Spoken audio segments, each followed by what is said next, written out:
안녕하세요. 추위의 움직임의 최예진입니다. 오늘은 안면 홍조증에 관한 두 번째 시간입니다. 제가 첫 번째 시간에 홍조증을 어떻게 극복했고 홍조증이 왜 생기는지에 관해서 근본적인 해결책과 그리고 근본적인 원인에 관해서 말씀드렸는데, 오늘 이 영상을 보시는 분들이 만약에 제 홍조증 1편을 안 보셨다면 그 영상을 꼭 보시고 근본적인 어떤 방법 같은 것들을 조금 생각하신 후에 오늘 제 영상을 봐주시면 좋겠습니다. 저는 오늘 두 가지 책을 참고해서 여러분들께 말씀을 드리는데요. 첫 번째 책은 이 박진아 선생님의 일과 요가 이야기라는 책이고, 두 번째는 제가 지난번에도 여러분들께 잠깐 언급해 드렸던 얼굴을 보면 병이 보인다라는 책입니다. 이 얼굴을 보면 병이 보인다는 책을 먼저 여러분과 함께 할 텐데, 이 책 40페이지에도 화장품은 굉장히 일시적이라고 나와 있어요. 그래서 화장품으로 이 홍조증을 치료한다는 건 사실은 그냥 표면적인 치료일 뿐이고, 홍조증의 원리는 제가 1편에서 말씀드렸다시피 찬 기운이 위에 있고 따뜻한 기운이 밑에 있을 때 찬 공기가 무겁기 때문에 이 기운이 내려가고 따뜻한 기운이 올라오면서 우리 몸이 이렇게 순환이 되어야 하는데, 그게 안 되고 따뜻한 기운이 위에, 가벼운 기운이 위에 있고 그리고 차고 무거운 기운이 밑에 있을 때 그냥 그대로 안정이 되기 때문에 홍조증이 점점점 심해진다고 여러분들께 말씀을 드렸습니다. 그래서 근본적인 원인은 그거고, 그렇게 우리가 근본적인 원인을 치료하려면 우리 몸의 혈액순환을 원활히 하고 기의 흐름을 원활히 해야 하는데, 그렇게 하려면 어떻게 해야 하는지 또 오늘 여러분들과 함께 이야기를 나눠보고자 합니다. 일단 이 책을 먼저 여러분들과 함께 하면 40페이지의 화장품은 굉장히 일시적이다라고 여러분들께 제가 말씀드렸다시피 똑같은 내용이 나와 있는데, 그래도 화장품이 중요하지 않은 건 아니에요. 그래도 내 몸에 흡수되는 화장품은 좋은 거를 써야겠죠. 그래서 저는 천연 화장품을 쓰고 있고, 한살림이라는 이제 유기농 매장에서, 유기농 전문 매장에서 천연 화장품을 사용하고 있는데, 가격도 되게 저렴하고 되게 순해서 즐겨 쓰고 있고요. 그 다음에 녹차수나 알로에 이제 젤 같은 것들을 스킨 대신 사용을 하고 있습니다. 그래서 녹차나 알로에는 성질이 차기 때문에 스킨 대신 이렇게 사용해주면 일시적으로 조금 그냥 진정 효과 같은 것들은 조금 있는 것 같은데, 가장 중요한 것들에 대해서 이제 본론으로 여러분들과 함께 들어가 보도록 하겠습니다. 책 49페이지에 붉은 피부는 달콤한 음료나 술이나 단과자, 향신료, 카페인 등 음성 계열 음식을 즐겨 먹으면 피부가 이렇게 붉어진대요. 예를 들어서 이렇게 술 마시면 얼굴이 빨갛게 되잖아요. 꼭 모든 사람이 그런 건 아니에요. 그런데 이제 알코올 해독 능력이 떨어지시는 분들 같은 경우에는 이렇게 술을 많이 마시게 되면, 아니면 한 잔이라도 마시게 되면 얼굴이 붉어지잖아요. 그런 식품들이 음성 계열의 식품이라는 거죠. 저도 카페인의 어떤 분해 능력이 되게 떨어지는데, 다른 사람들에 비해서 저는 커피를 많이 마시게 되면 그날은 홍조가 조금 올라와요. 그리고 굉장히 피곤한 날 같은 경우에는 홍조가 조금 심해져요.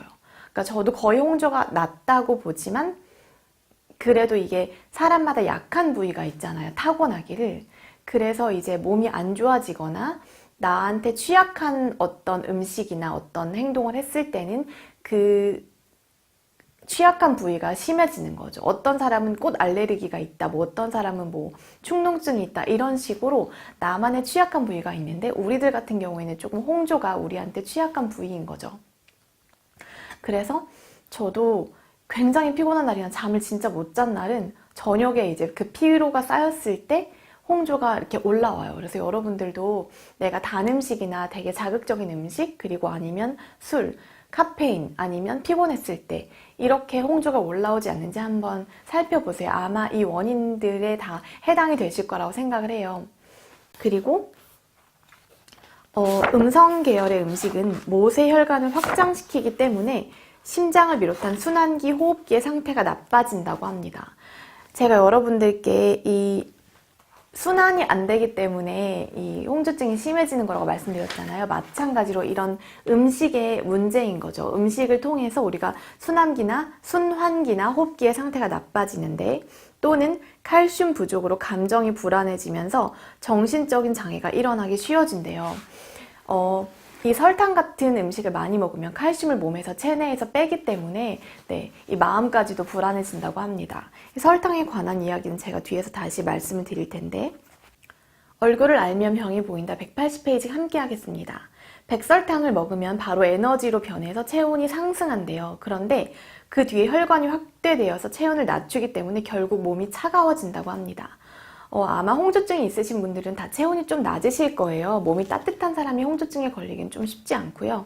그다음에 당분을 과잉 섭취하면 체온이 올라갔다가 급속하게 떨어지기 때문에 정신적인 면에서는 상승과 하강을 반복하는 조울증의 원인으로 지목받고 있다고도 해요. 제가 이 이야기는 전에 한번 말씀드린 적이 있었는데, 특히 정제된 백설탕에는 미네랄이 전혀 없기 때문에 분해되면서 뼛속에 있는 칼슘을 빼앗는다고 합니다.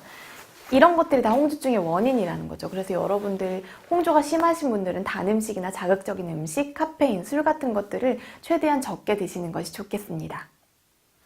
책 91페이지에도 똑같은 이야기, 비슷한 이야기가 나오는데, 우리가 아까 말한 그런 음성 계열 식품들은 조직을 느슨하고 차갑게 만드는 역할을 한대요. 그래서 이런 식품을 즐겨 먹으면 위나 장이 팽창하고 소화 기능이 약해진다고 합니다. 홍조증 있으신 분들, 내가 조금 위나 장이 좀 안 좋거나 아니면 소화 기능이 약한지 한번 생각해 보시면 아마 그러실 거예요. 그래서 이런 음식들은 이렇게도 안 좋다는 거 꼭 알아두시고 넘어가겠습니다.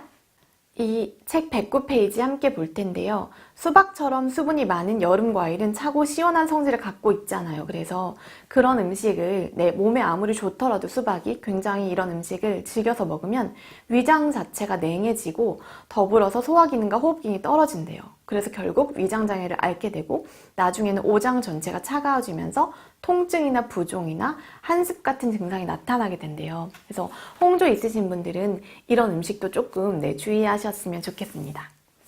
여러분, 호흡은 굉장히 중요한데 홍조증이 있으신 분들 지금 한번 생각해 보세요. 내가 호흡을 깊이 하고 있는지. 그래서 호흡 이야기를 이 책을 통해서 여러분들과 함께 하려고 합니다.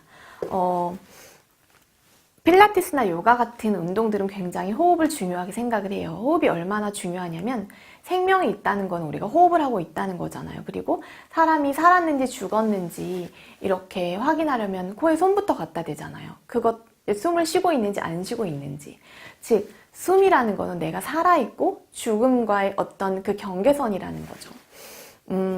사람들은 호흡을 통해서 생명을 유지할 수 있고, 그리고 호흡을 이용해서 훈련함으로써 생명 에너지를 강화하고 조절할 수가 있다고 합니다. 그래서 아기들은 사실 태어나면은 바로 복식 호흡을 한다고 해요. 그런데 나이가 점점점 많아지고 성인이 될수록 이 호흡이 아래에서부터 점점 이렇게 호흡이 얕아지는 거죠. 그러다가 호흡이 끊기면 우리가 하늘나라에 가는 거잖아요.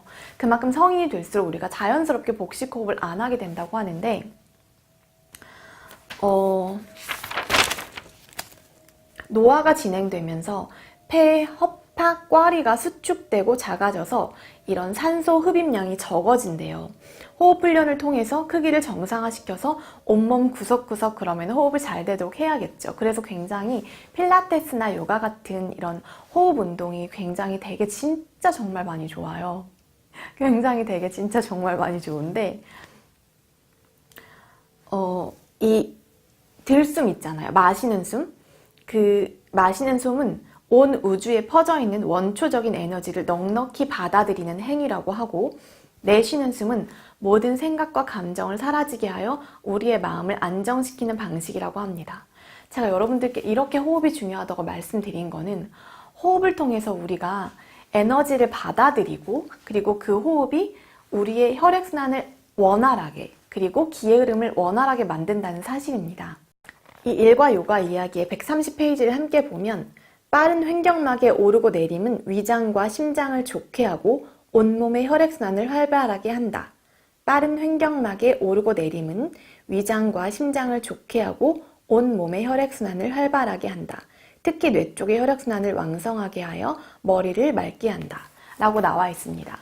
우리가 지금 안면 홍조증이 있는 이유는 혈액순환과 기의 흐름이 막혀있기 때문이라고 제가 늘상 계속 말씀을 드리는데, 이 호흡을 통해서도 우리가 혈액순환의 흐름, 기의 흐름을 왕성하게 할 수 있다는 거죠. 그리고 뇌 혈액의 흐름까지 왕성하게 하기 때문에 홍조증이 있으신 분들은 꼭 호흡을 통한 운동, 그리고 평소에도 호흡을 강하게 하시는 운동이 굉장히 중요합니다. 네, 제가 오늘 여러분들께 이렇게 호흡과 식단을 통해서 홍조증을 극복할 수 있는 방법을 말씀드렸는데, 이렇게 겨울철에 되게 날씨가 추우면 홍조가 심해지잖아요. 그러면 여러분들 나가시기 전에, 외출하시기 전에 발바닥에 핫팩을 좀 묻히세요. 그러면 좀 일시적으로 이게 도움이 되거든요. 그런데 거기에 너무 의존하지 마시고 운동과 식단과 호흡을 충분히 해주셔야겠지만, 되게 임시 방편으로 발에 핫팩을 붙이고 나가면 이 발 쪽이 따뜻해지기 때문에 두안 조개를 조금 도움이 많이 돼요. 그래서 핫팩을 조금 비축해 두시고, 어디 추운 곳에 나가서 내가 홍조가 심해질 것 같다, 추운 곳에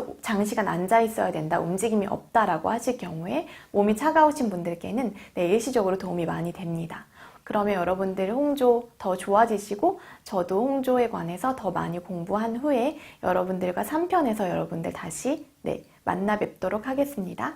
감사합니다.